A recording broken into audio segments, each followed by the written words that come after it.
ಗುಡಿಬಂಡೆ ಪಟ್ಟಣದಲ್ಲಿ ಸಾರಿಗೆ ಘಟಕ ಸ್ಥಾಪಿಸುವಂತೆ ಆಗ್ರಹಿಸಿ ಸಾರಿಗೆ ಘಟಕ ಹೋರಾಟ ಸಮಿತಿ ಹಾಗೂ ವಿವಿಧ ಸಂಘಟನೆಗಳ ನೇತೃತ್ವದಲ್ಲಿ ಬಂದ್ ನಡೆಸಲಾಯಿತು.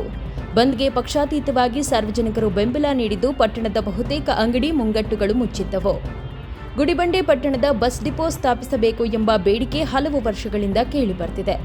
ಸಾರಿಗೆ ಘಟಕ ನಿರ್ಮಾಣಕ್ಕಾಗಿ ಅಗತ್ಯ ಜಮೀನು ನೀಡಿಯೂ ಸುಮಾರು 13 ವರ್ಷಗಳು ಕಳೆದಿವೆ.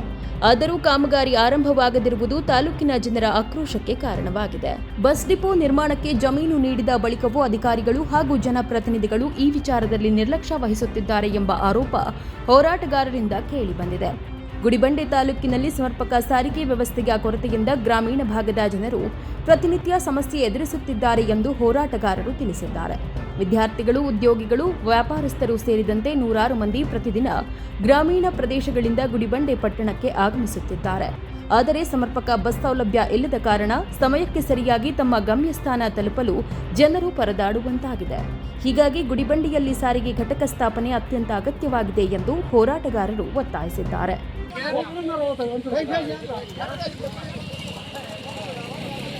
ಬಂದ್ ಹಿನ್ನೆಲೆಯಲ್ಲಿ ಗುಡಿಬಂಡೆ ಪಟ್ಟಣದಲ್ಲಿ ಬಸ್ ಸಂಚಾರವು ಸ್ಥಗಿತಗೊಂಡಿತ್ತು. ಇದರಿಂದ ಪಟ್ಟಣಕ್ಕೆ ಆಗಮಿಸಬೇಕಿದ್ದ ಹಾಗೂ ಗ್ರಾಮೀಣ ಪ್ರದೇಶಗಳಿಗೆ ತೆರಳಬೇಕಿದ್ದ ಪ್ರಯಾಣಿಕರು ಪರದಾಡುವಂತಾಯಿತು. ನಮ್ಮ ಸಾರಿಗೆ ಘಟಕ ನಮ್ಮ ಹಕ್ಕು ಎಂಬ ಘೋಷಣೆಯೊಂದಿಗೆ ಹೋರಾಟಗಾರರು ಸರ್ಕಾರದ ವಿರುದ್ಧ ಆಕ್ರೋಶ ವ್ಯಕ್ತಪಡಿಸಿದರು. ವ್ಯಾಪಾರಸ್ಥರು, ವಿವಿಧ ಸಂಘಟನೆಗಳು ಹಾಗೂ ಸಾರ್ವಜನಿಕರು ಅಂಗಡಿ ಮುಂಗಟ್ಟುಗಳನ್ನು ಸ್ವಯಂ ಪ್ರೇರಿತವಾಗಿ ಬಂದ್ ಮಾಡುವ ಮೂಲಕ ಹೋರಾಟಕ್ಕೆ ಬೆಂಬಲ ಸೂಚಿಸಿದರು. ಏನಂದ್ರೆ ಅವಾಗ ಇರ್ತಕ್ಕಂಥ 2015ರಲ್ಲಿ ತಹಸೀಲ್ದಾರ್ ಆಗಿ ನಂಜಾಬ್ ಸರ್ ಇದ್ರು. ಆ ನಂಜಾಬ್ ಸರ್ ಕಾರ್ಯದಲ್ಲಿ ಕೆಎಸ್ಆರ್ಟಿಸಿ ಚಿಕ್ಕಬಳ್ಳಾಪುರದಿಂದ ಮನವಿ ಪತ್ರ ಆಧಾರಿತ ಗುಡಿಬಂಡೆ ತಾಲೂಕಿಗೆ ಅಭಿವೃದ್ಧಿ ಆಗಿದೆ. 2016ರಲ್ಲಿ ಇಡೀ ರೋಡ್ ವೈಂಡ್ ಮಾಡಿದ್ವಿ. ಅದಕ್ಕೆ ಆಧಾರಿತ ಒಂದು ಕೆಎಸ್ಆರ್ಟಿಸಿ ಡಿಪೋ ಅವಶ್ಯಕತೆ ಇರುತ್ತೆ. ಆ ಜಾಗ ಕೊಡಬೇಕು, ಒಂದು 10 ಎಕರೆ ಅಂತ ಹೇಳಿಬಿಟ್ಟು ಮನವಿ ಆಧಾರಿತ ಇಲ್ಲೇ ಪಕ್ಕದಲ್ಲಿ ಇರ್ತಕ್ಕಂತಹ ಗುಡಿಬಂಡೆ ಟೌನ್ ಅಲ್ಲ 2 ಕಿಲೋಮೀಟರ್ ಆಚೆ ಪಲ್ಲೆಗಾರಹಳ್ಳಿ ಸಲ ನಂಬರ್ 8ರಲ್ಲಿ 17ರಲ್ಲಿ 8 ಎಕರೆ 10 ಕುಂಟೆ ಮಂಜೂರಾಯಿತು 2018ರಲ್ಲಿ.